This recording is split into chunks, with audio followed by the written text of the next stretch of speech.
On August 14th, former president of Georgia, Mikheil Saakashvili, claimed that Tbilisi allegedly plans to restore diplomatic relations with Russia in the near future and sign a non-use of force agreement with Abkhazia. Is Moscow aware of any such plans? You know, it is hard to imagine anyone taking statements seriously from... I honestly don't even know the best way to say it. From whom exactly? Who is he? How should one even view him? I would call him a politician, but I wouldn't want to insult that line of work with such a comparison. He is presumably someone who lost his grip on reality and his ability to react adequately long ago. I would refer to his state or national identity, but frankly, I don't know what to call it or what to choose from. Which country do we attribute him to? Georgia? Ukraine? Truly.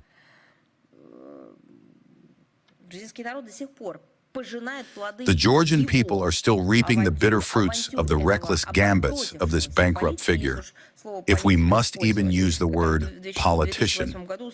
Back in 2008, he staged a bloody slaughter against South Ossetia, against Russian peacekeepers, and, above all, against his own people, whose interests he used as a cover. Absolute madness. This is a man who, pardon me, chewed on his own tie and seemed to enjoy it, as far as I can tell. His madness is purely political. It isn't just short-sightedness. It is complete blindness. A sort of zombie-like, fixated delusion that the West will inevitably step in and genuinely wants to help them. All of this inflicted colossal damage on Georgia.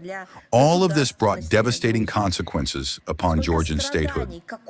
How much suffering to how many people did these reckless ventures bring? Thousands? Tens of thousands? Hundreds of thousands. I believe it is even higher. In fact, that is the exact assessment officially leveled against him in state documents by the Georgian authorities themselves last year. I believe he has no bearing whatsoever on shaping Russian-Georgian relations. With these wild, sensationalist statements having already faded into political oblivion, he is merely striving to put himself back in the spotlight at any cost. His goal is to discredit the Georgian government's pragmatic approach toward our country and in international affairs more broadly, while undermining any sensible trends in bilateral cooperation. Incidentally, this very cooperation yields tangible benefits for Tbilisi and largely underpins the Republic's record economic growth rates. Let me remind you that the absence of diplomatic relations between Russia and Georgia is also part of the tragic legacy left behind by this so-called servant of the people, Mikheil Saakashvili. Therefore, the decision to sever our ties was, you know, not merely a mistake. It was a blunder worse than a crime. It was a criminal blunder. But since it was Tbilisi at the time, well, again, speaking of Tbilisi while meaning the Georgian people is simply inappropriate in this context. Saakashvili took that step, but he was the president of the country. Consequently, any initiative to restore diplomatic dialogue must originate from Georgia. We have repeatedly stated our openness to such a possibility, but as of today, this issue is not on the agenda.